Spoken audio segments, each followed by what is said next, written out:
Is he going to pick up?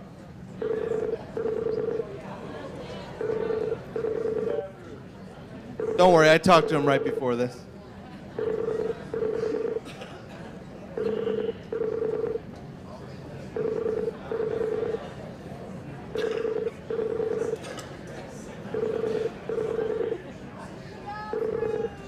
He's in the bathroom, yeah, right.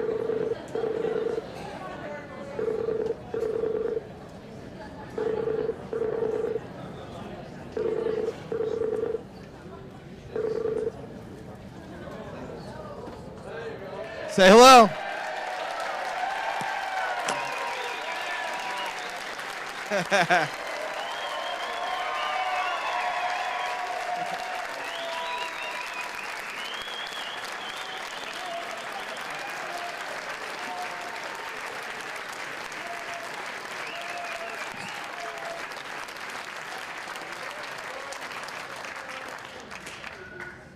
Hi, Jordan.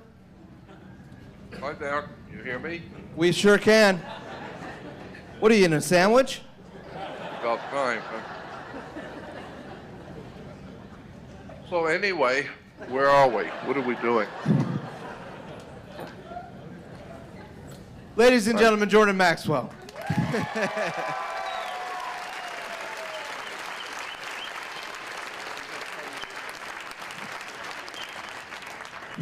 Jordan. Well, why are you not here? First question. Say it again? Why are you not here with us? We want you to be here. Well, I haven't been all here in a long time to start with. 75 years old, and it's dangerous now in my home country for me to go anywhere, so I stay home and stay out of the way, because I've traveled all over the world and did the best I could. And so now I find it to be safer just to stay home and stay out of the way, because all the things that I've been warning about for the last 55 years are now finally here, and I'm really not up to it. So I just stay home and stay out of the way. I'm too old and too tired to fight anymore. Only thing I have to give to the world is knowledge. Advice, I don't really have a whole lot, but I do the best I can. I do radio shows, and I don't do a whole lot of them either. Hold on just a minute. I do radio shows on occasions now, but not a whole lot. And I thought at one time I would like to do my own show, and I have a podcast, but I haven't been able to do much on that, for a long time now, because I'm being I'm being attacked from all sides by people who do not want me talking, and I understand. I don't have any problem with that. But so I do the best I can. But this is kind of a novel idea that we came up with for me to do do a show from remote. I've done a lot of Skype radio, but I've never done an actual lecture or talk before an audience doing it this way. But it's going to have to be done this way, because I will never be able to speak before a live audience again. I won't be able to do that ever again. The reason why is because it's very dangerous now. I live in a very dangerous time for my life, so I need to be very careful where I go and what I do anymore, because for me it's very dangerous now. It has become a very dangerous world for me to live in. I know too much.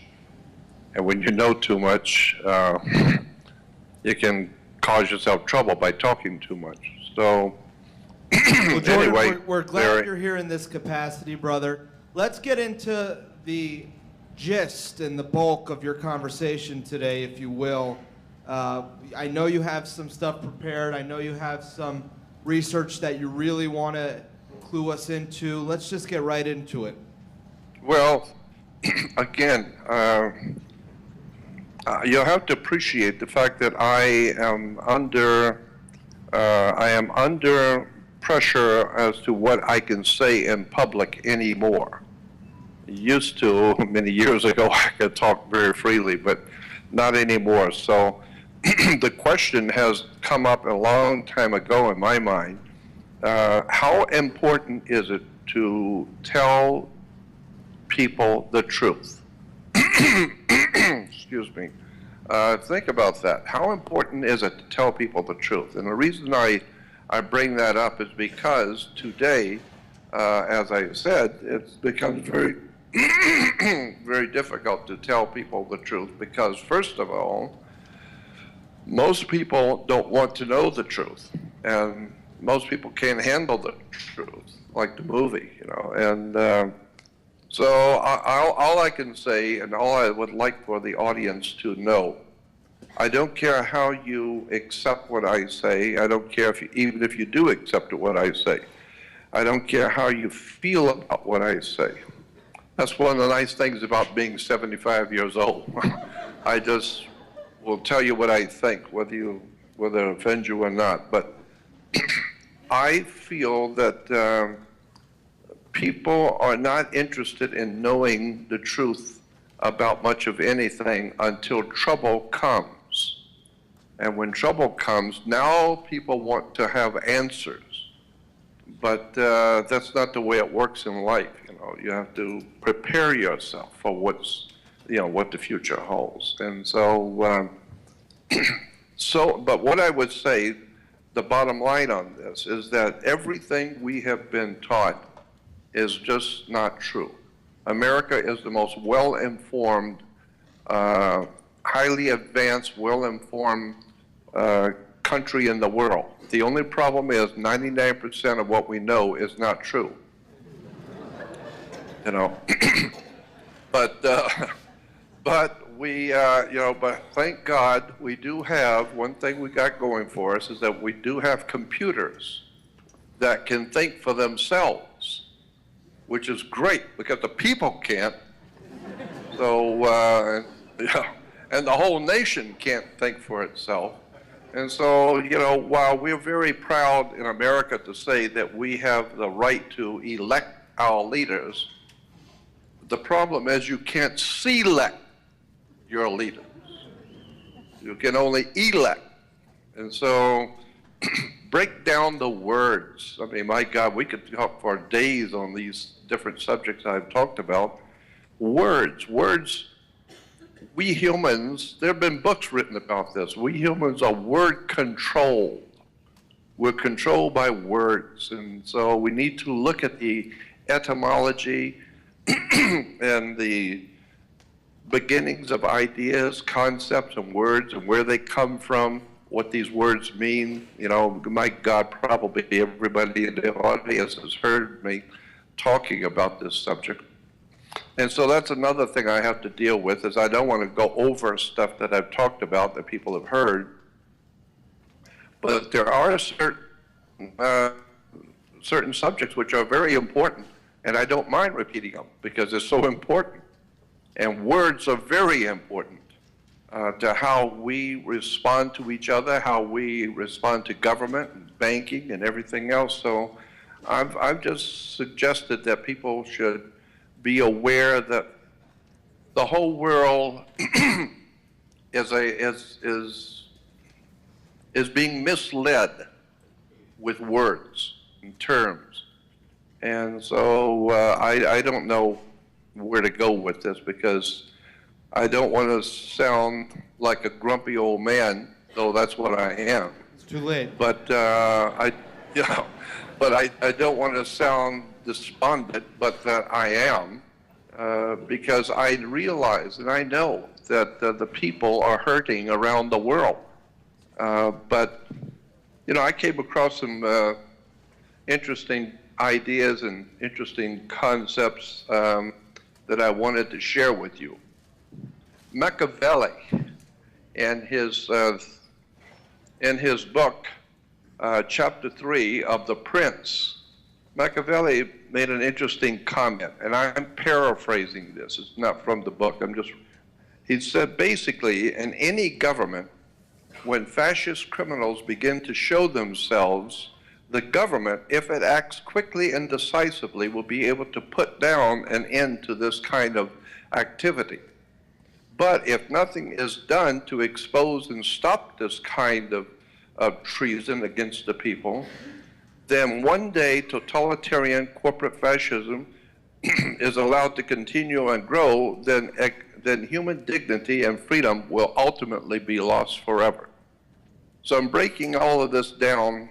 Basically what he was saying is that when you see something wrong in government, when you see something wrong in your city or in your family, whatever it is, if it's allowed to go on, it will only get worse. It's going to feed on itself and get bigger and bigger until one day you're not going to be able to do anything about it. It's going to be too big. And Winston Churchill went on to say this. He said, if you're not willing to fight for what is right when you can easily win, and you will not, and your victory is sure, you may come to the moment when you will have to fight, and there is no hope for victory. But it's better to fight than to perish as slaves.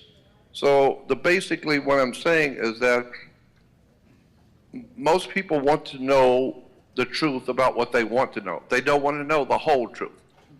And the whole truth is the entire human society that we have grown up in Western civilization for the past, I'd say 2,500 years, has been based on secret societies, secret agreements, all kinds of hidden words and terms to manipulate the people. The Romans in the Roman Empire were famous for doing that. And so this is what I've been trying to do for years, is just wake people up and tell them, go do something you've never done before. Do something really interesting. Go to the library and read a book. Do something important. You know? And so I don't know if your audience has any questions, because there's so many things I would like to talk about, but no matter what these subjects are that I would like to talk about, it would take an hour or two just to prepare the audience for what I want to say. And we don't have that much time. So if there's any questions in particular, maybe I could entertain some questions. What? Mary, come on, Mary. Come on, Mary. What did he ask me?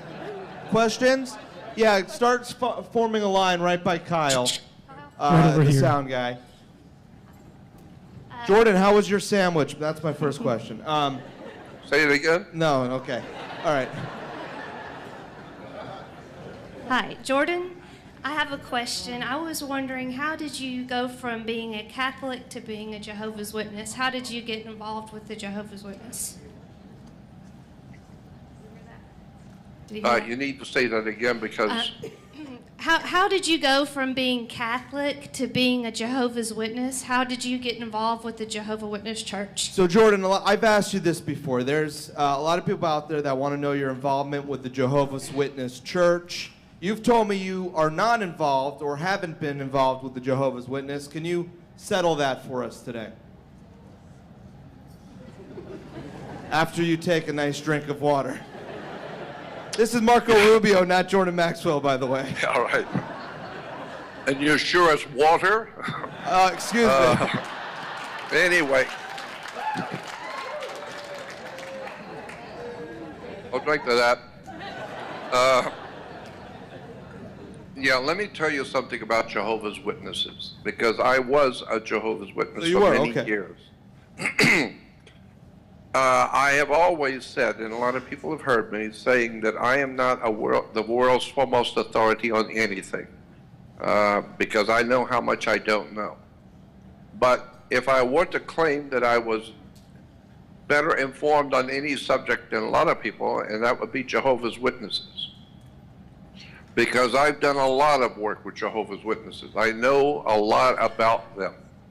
Not only was I one, but I've had some incredible experiences with Jehovah's Witnesses. For one thing, I was invited to go to live at Bethel and personally asked by two members of the governing body to come to live at Bethel and be in charge of the research department of the Watchtower Bible Tract Society. Even at a very early age, it's like 21, 22, 23 years old. But they had already encountered me and knew of my interest in ancient religions and words and terms, etc. And so I was invited to go to New York to be in their research department. At the time, I thought that was very nice. That's a nice, gesture, but I'm not sure that I want to do that. And now, of course, I know why. But we did go to New York when I was married. We went to New York, and I did spend 2 or 3 days at the Watchtower Society, sitting and talking with the elders and the governing body. I can tell you some very interesting things about Jehovah's Witnesses. One is that I think that probably 1/2 of Jehovah's Witnesses around the world are wonderful people, dear and sweet and wonderful people, and I love them. They've always been very courteous and kind, and I know them. That's 1/2. The other half, I'm not sure they know what they're doing. And the elder arrangement, the older men in the congregation, that's very, very, very. Yeah, it's a great audience, man. Hold on just a second. I'm trying to connect to the internet again. Let's see here. We'll just introduce him to everyone here, will you, Mary? She's gonna bring Jordan around to see you. You could shake his hand.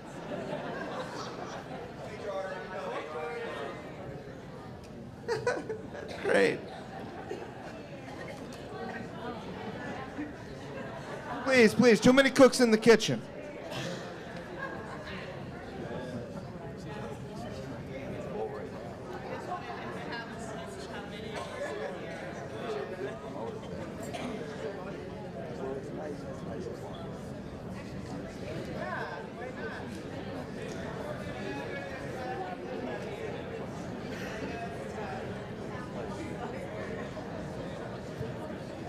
Okay, I'm back again. All right, we're back. Okay. So let's get some more questions here. The next question, please. Well, You want to hear the end of that? All right. So there are Right. good people in the Jehovah's Witness. Yeah, let me And- stick with them. Go because for you're it. Sorry. You're in Philadelphia, aren't you? City of Brotherly Love. Yes. Okay, well, that's the city of brotherly love, and that's very heavily connected to Jehovah's Witnesses, but not in the way you think.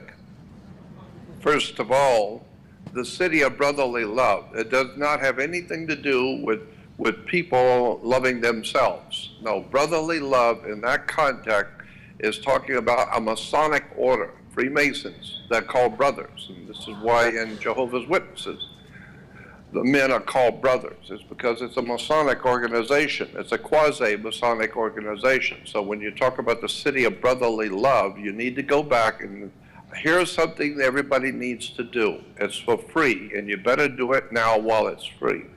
There's a book that you can get a download for free, an e-book on the web called Fire in the Minds of Men.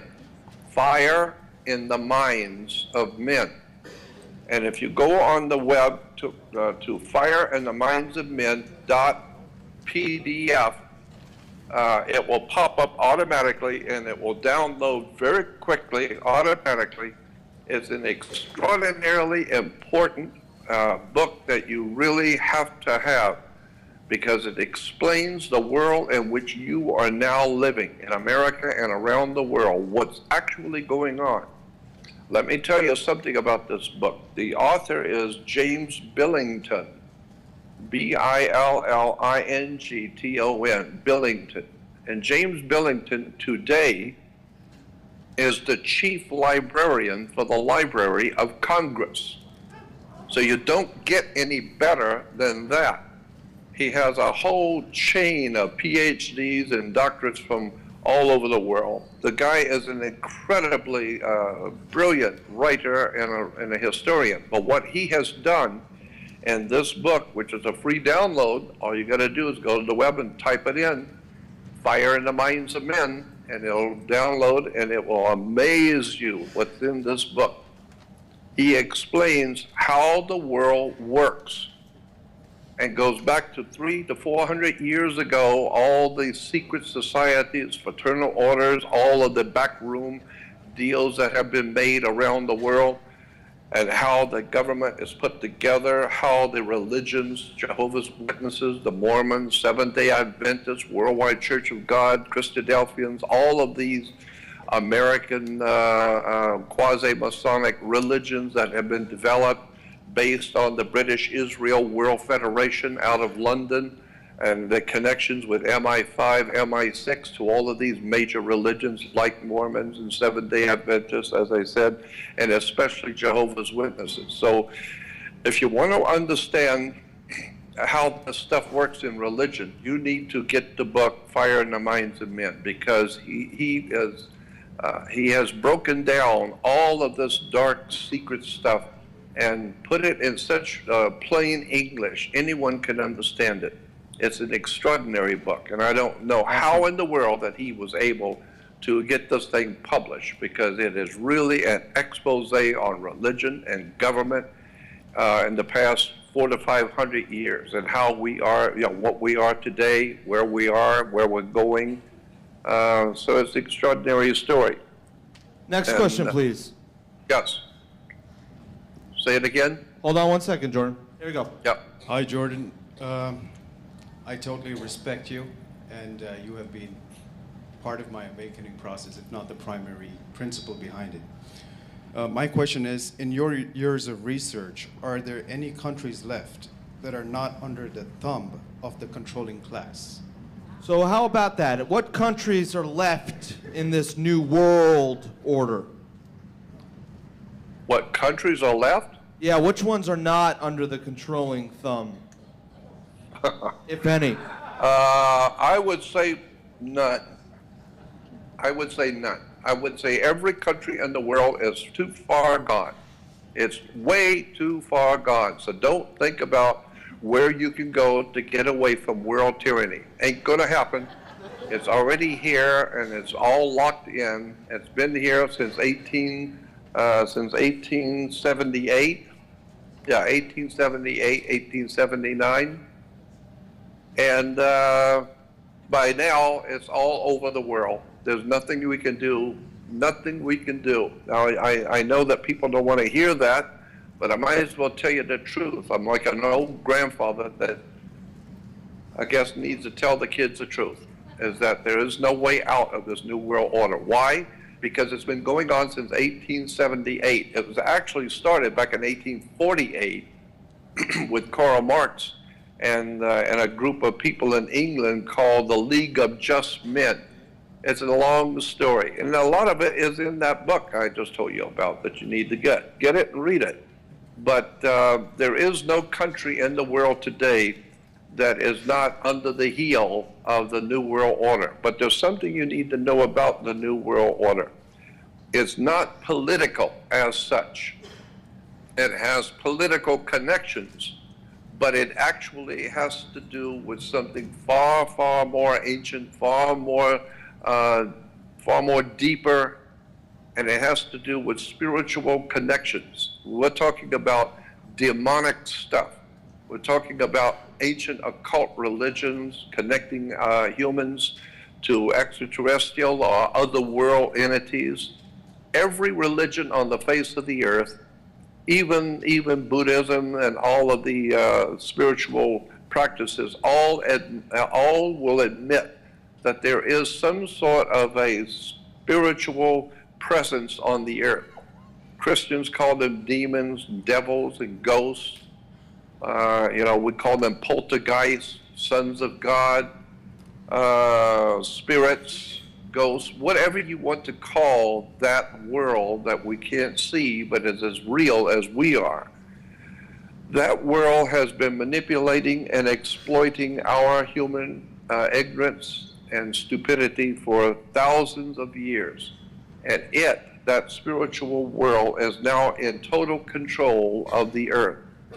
And so it's the time for mankind to wake up to the reality that we are not exactly what you think, because this calls into question, who are we humans really? Where did we come from?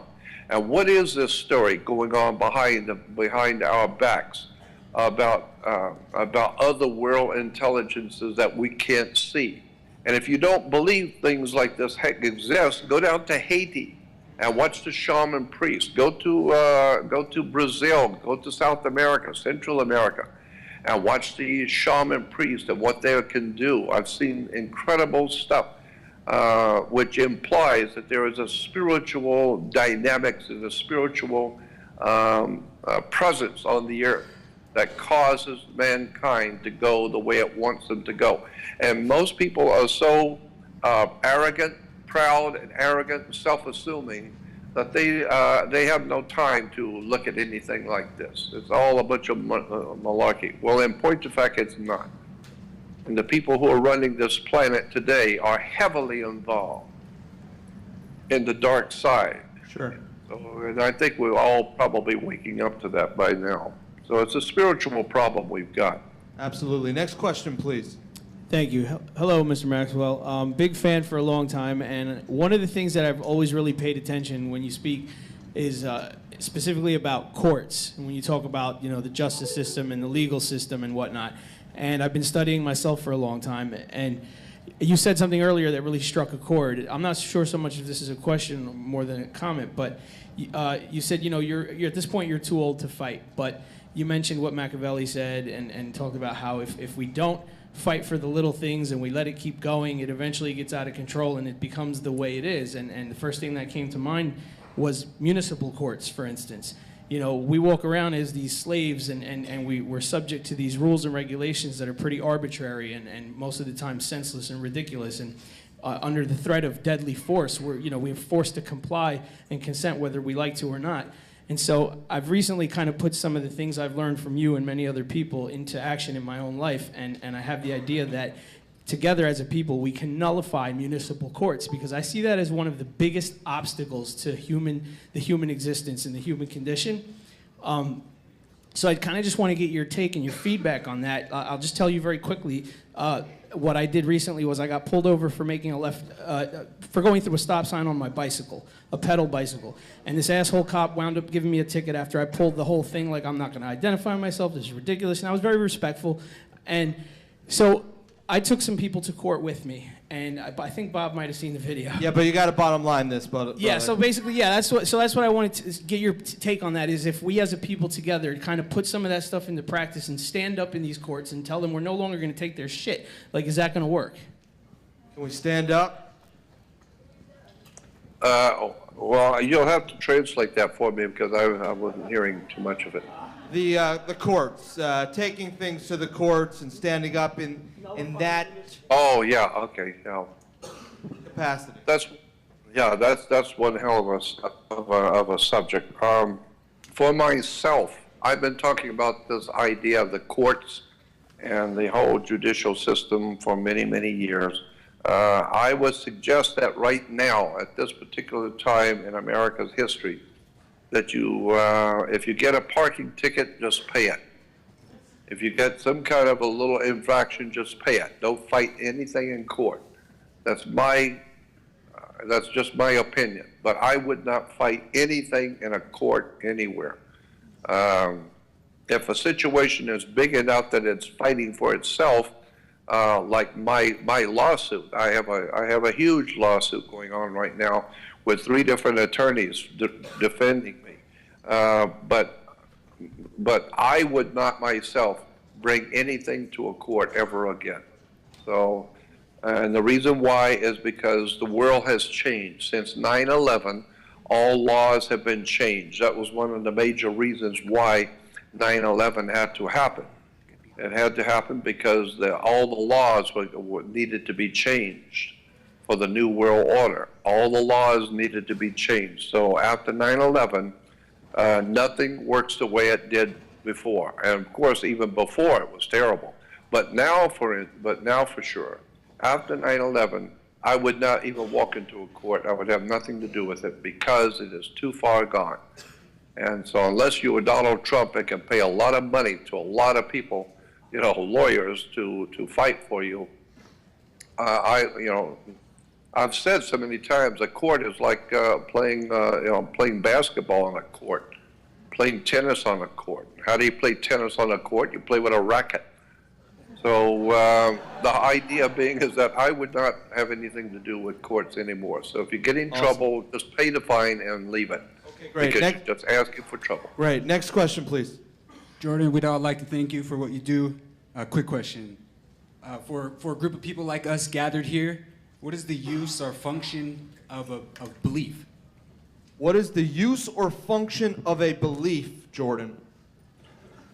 It's mostly to make people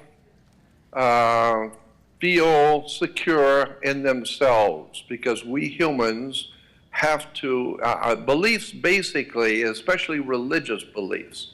I have said in the past, and I think it's true, and I'll say it again, I believe that religious beliefs are like whistling as you're walking through the graveyard.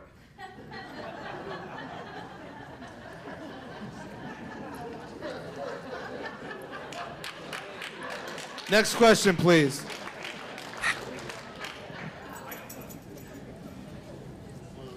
About the Greco-Roman world, would you have any advice or suggestions for choosing a topic for a dissertation for somebody who is studying Greek and Latin?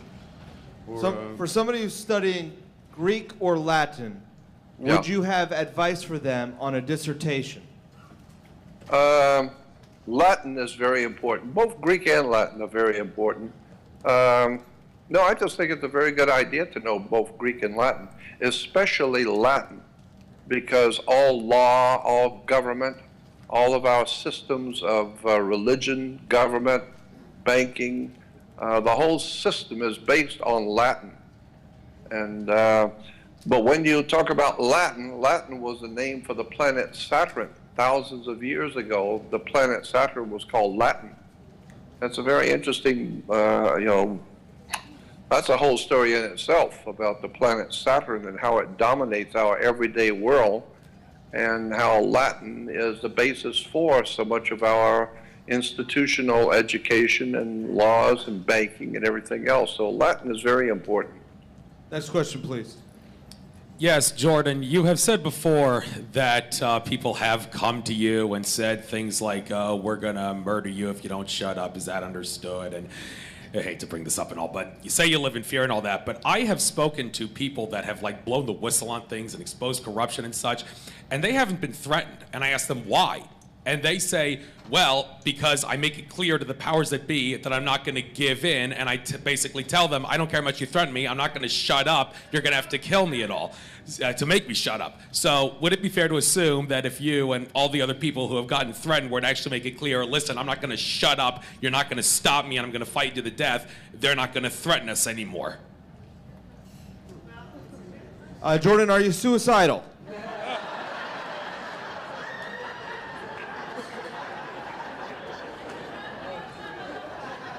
Hey, other people did say that they aren't getting threatened because they made it clear they're not going to give in. So I'm joking. Thank you. Jordan, what do you think? Is there information that you're holding back on that maybe if you were to put out there would protect you by putting it out there? Because if they were to come after you and kill you at that point, it would only validate some of your claims and some of your research. Oh, absolutely. No doubt about it. But you see, I'm not interested in being killed, so I'm not even going to talk about it.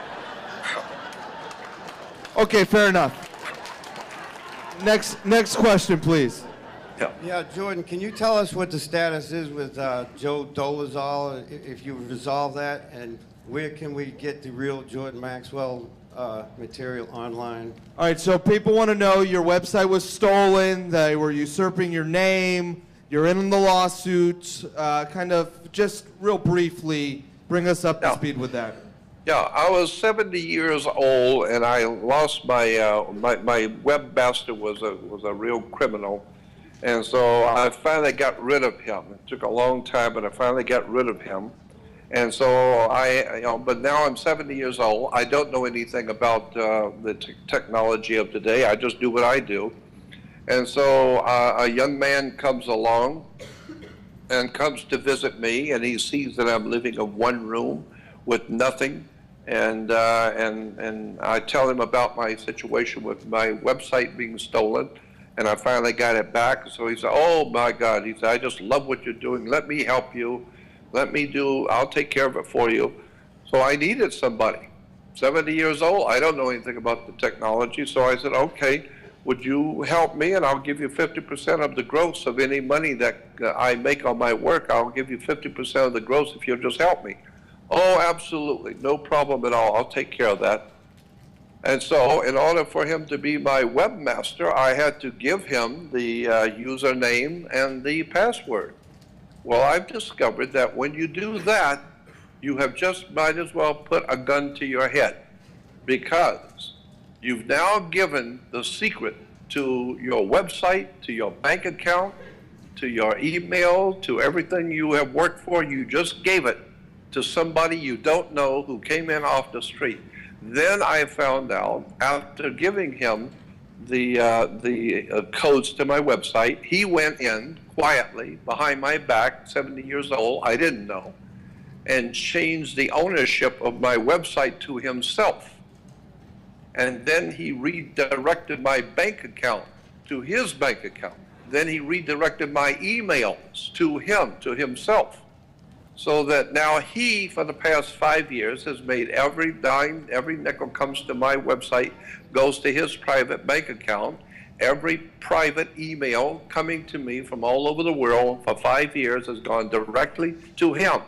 And he answers my emails as if he's me, and asks for money. He asks for donations. He's selling my products.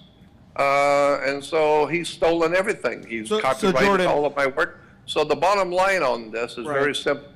Everything I own has been stolen from me by a ponytail criminal with a crime record a mile long. I didn't know that. I just trusted him as a young man. Now I know I made a very bad mistake, and so he's taken everything I own and left me with nothing.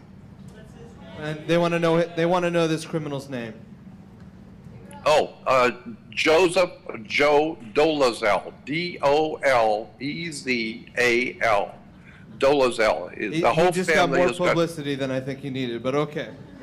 But I was saying that the whole family is from the Czech Republic.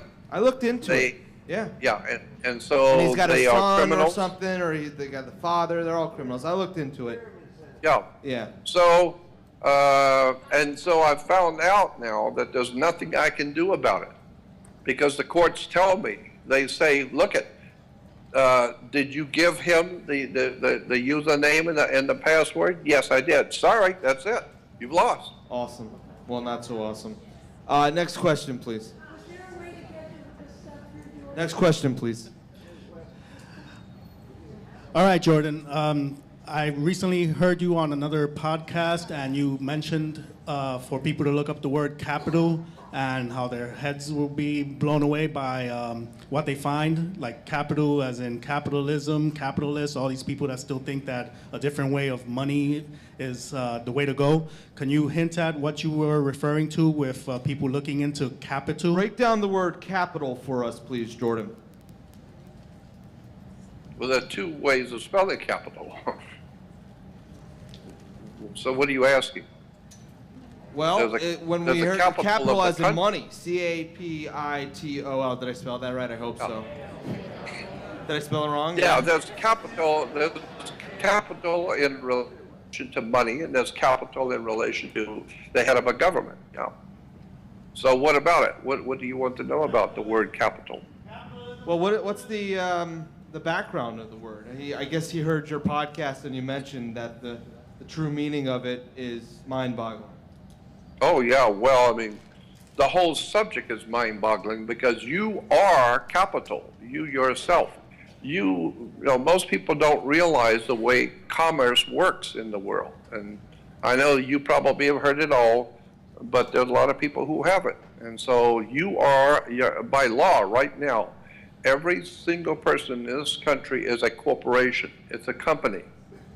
And therefore, you're in business. And that's a whole story, and I've done it so many times, I'm sure nobody wants to hear it again. But you are a corporation, and so that's why if I see you with some girl, I one night I tell you the next day, you know, the girl you were with last night, she's bad company. And you say, mind your own business. Business, company? Yeah. And then I find out you're going to get married, so she's going to be your partner, business, company. We're talking commerce. Look up the word commerce in a law dictionary. Commerce has nothing to do, the first understanding of commerce goes back to the Latin. Commerce is sex, period. Spelled S-E-X. That's commerce in law.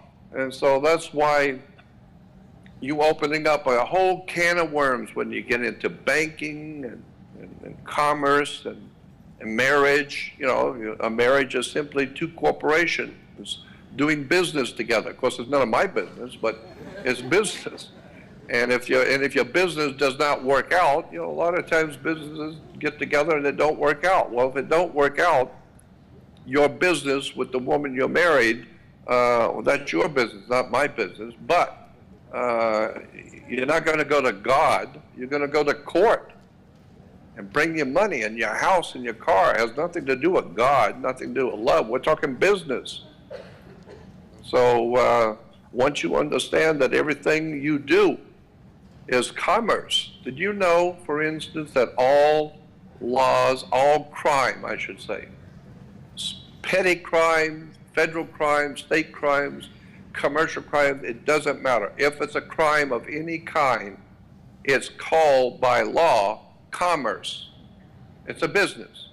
And therefore, every crime, there's a book that judges get. I don't have one. It's very difficult to find one. But there's a book that all judges have that will tell you, I've seen the book before, I wish I had it, that will tell you every crime that a human can make, what level, if it's federal, state, county, whatever, and that each one of those crimes carries a charge.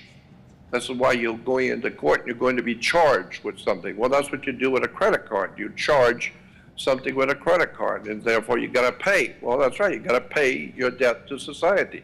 You've been charged.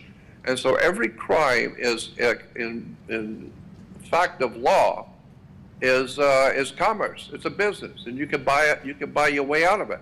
If you got enough money and you kill someone, I'm telling you, you can pay the fine. Find out how much the fine is and pay the fine. It may be a couple $1 million, but if you got it, you can pay it, and you're out. You paid the price. Wow. Next question, please.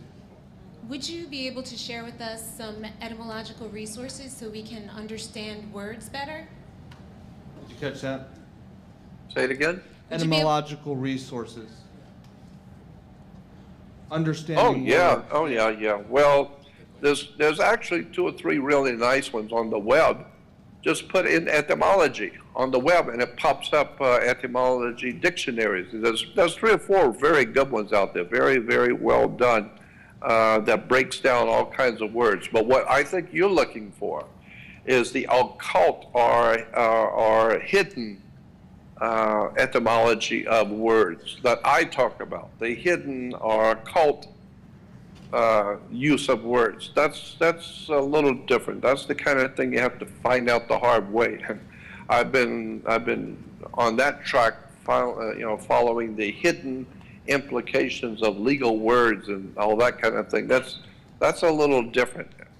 There's a couple of places on the web that are now finally talking about the occult origins of these hidden words and what they really mean in court and what they actually mean, not what you thought they meant. I'm at a loss as to where to find them now, but I know that there is. Look on the web for occult etymology of words, and especially words in commerce. Very important stuff. All right, thank you. Next question. Hey, Jordan. I want to send a lot of love and appreciation your way. So my question is, with the word magic and with the like straw man identity, it seems like the tools of the occult work from the level of energy and influence of physical manifestation. So the dark occult takes the organic systems and creates a subsystem, and that is where we're in limitation. So I would like to ask respectfully, what do you think happens when we die, and do you think that unconditional love is the highest energy and is what we really are? Talk about a good question. Geez, what happens when we die, Jordan?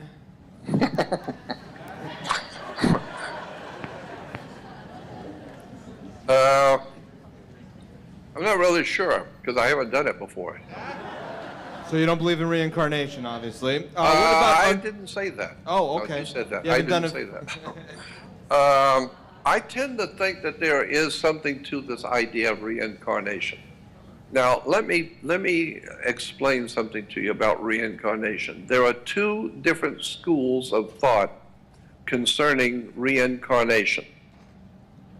The phenomena that we call reincarnation, the idea that we're talking about, is that somebody today can tell us exactly and correctly something that happened 300, 400, 500 years ago, 1,000 years ago, and they are exactly correct in what they're saying, but nobody on earth knows that until one day you're doing a dig in some foreign country and find the evidence for what that person's been saying, that they said they lived 500 years ago, and they said this and that was happening. Nobody knew it until we did a dig and found evidence that exactly what they were saying did happen. So now that's what I refer to as the phenomena of reincarnation. How did that person know? Because obviously you've got to answer that question. How did they know something that you didn't know, the world didn't know? And why? Well, I asked them and they'll tell you they were there. They lived there. So obviously there's something to that. Now, I am saying no, not necessarily. There's another answer that's equally as valid, and that is, if you understand that there has always been spirit entities, demons, devils, spirits, poltergeists, angels, ghosts, I don't care what you call it, whatever that other world of life is out there, whatever it is. Now, even I don't know of any religion or philosophy in the world that doesn't acknowledge that there are spirit entities that, what Christians and Jews call demons and devils, angels. But maybe they were there 1,000 years ago and they saw things. We today can record with digital and tape recordings and digital recording. We can record a person, put it on you, record you talking, and play it back 100 years from today, and you look just as real when you were there.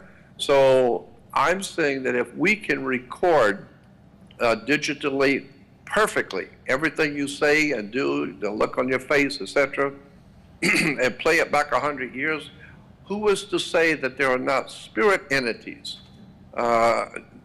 angels, demons, whatever you want to call them, that were around 1,000 years ago, and they know exactly what was going on in minute detail? Then they have some kind of a way that they can tap into your spirit, because your brain is simply an electrical computer. Your body is a bioelectrical battery, and your brain is a computer. So we know that we have things called Wi-Fi. You don't have to even plug into a computer to be able to connect with it. So I'm saying that there's at least a possibility that there are spirit entities who were there, 1,000 years ago and saw something and are now putting it into your mouth. They're speaking through you. And you are telling people something that's true, but you weren't there. Somebody else was there, and they're playing you for a fool. They're using you as a tool. And so they're putting it into your mind to say things And so, again, I would say not necessarily were you there. So what are we talking about when we talk about reincarnation? I'm not really sure. But I do know this, that if you want to look at the Bible is filled with reincarnation. Especially the New Testament is replete with stuff about reincarnation. So if you want to follow the teachings of Jesus, well, then you're going to believe in reincarnation. I mean, Jesus himself was reincarnated, right? If he came back from the dead, and he sat and had dinner with people and talked with them and, and walked around town and said hello to everybody. Well, he was dead, a week ago, and now he's back here now. Well, what do you call that? Oh, well, that's resurrection. No, it's reincarnation, airhead. So, wow. I've never thought about it that way. That's fascinating. All right, Jordan, we're almost out of time, and we're going to do 3 last quick questions, rapid fire style. We'll start with you. Go ahead. Rapid fire, it's a 2-part question. One is, can we go back to the etymology of select and elect? Because I don't think we got that from you. And is there somewhere we can go to find your work that the monies would go directly to you rather than to the thief? All right, so select and elect, the etymology behind that, and the... Say that again. What's the real website? Let's tackle that. What's the real website? Okay. My real website now is Jordan Maxwell Show, SHOW. Very simple. JordanMaxwellShow.com. And let me take a moment to tell you that when you go on JordanMaxwellShow.com, I have a new website connected to it, and it's called Research Society. So if you click on Research Society, there's a button there. You can join my Research Society because the Jordan Maxwell Show is just a podcast. But on that podcast, I have a new research website in which I am now downloading all of my research into this Research Society website. Why? Because lawyers have told me, and this is important for you to know too, lawyers have explained to me that there is a public and private venue in this world. And when you are speaking to the public, you're in public venue, you can be you can be arrested, you can be put in jail for what you say in public. But if you are in private, like if you have an organization, if you're in the Ku Klux Klan and you are having a private meeting, you can say anything you want, no matter how dirty, no matter how obscene. You can say anything you please as long as you're talking to a private group that wants to hear you. There's no law against anything you say. That's up to you to say whatever you want to say. But if you're going to take that, if you're going to do the same thing in the public venue, go out in the public and use those words and start talking, that's different. And so there's a very big difference between talking about things you're not supposed to talk about in public as opposed to in private. If I tell you something in private, nobody's going to know but you and me. But if I go on the radio and start telling you something you're not supposed to know, we're both in trouble. So that's why I have been advised by my attorneys to create a website in which I can download all of my work, anything I want to say, put it all out there as long as in private. Because this way I'm protecting myself, because a lot of things I want to talk about, a lot of things I really want to show the public can get me in trouble. And a lot of people don't understand that. I get in trouble by talking too much, and it's very good radio. It's very good radio to have somebody on who's talking about some really dark, juicy things that are really everybody wants to hear about. But when the show is over, 3 or 4 days later, people have forgotten all about what I said. But I am now in trouble. Personally, I'm in trouble now with government or with people who are going to, deal with me for talking in public about things I'm not supposed to talk about. So that's why I created this website. So if you want to follow my work, go on Jordan Maxwell Show. Stay away from JordanMaxwell.com. That was stolen from me. Jordan Maxwell Show, and join my research society. It's only $30 for a lifetime subscription. Other people charge $300 or $400 a year for I'm just doing it for $30 for a lifetime subscription, and I'm downloading everything I've got. Awesome. And I'm keeping it in private. Jordan, how do we know you're really Jordan Maxwell? Yeah, You know, that's funny. You know, it sounds funny, but I know what you're actually saying. The person asking that is that there's so much confusion as to which website is really mine. Well, my thinking is, if you're hearing my voice and you're seeing my face, and I'm on. No, technology now could clone you, Jordan. We don't know about that, brother. JordanMaxwellShow.com. Last question of the evening, please. Thank you. For Jordan, anyways. And then we're going to get right into the next talk. Peace, Jordan. Longtime student of yours. My question is, recently I heard a podcast of yours on Freighter X's The Middle Chamber. And on that podcast, you spoke of an incredible symbol that is right in front of humanity's face. So powerful, you said this symbol is that it has the opportunity to awaken and empower humanity. Yet you never divulged that information. What is this symbol you were talking about, Jordan? Tell us. Yeah, right. I found it back in 1967. That's over 50 years ago. 1967, I found this symbol. And I knew at the time it was extremely important. I just didn't understand what it was, but I knew it was important. And I've stayed with it for over 50 years, researching it, studying it.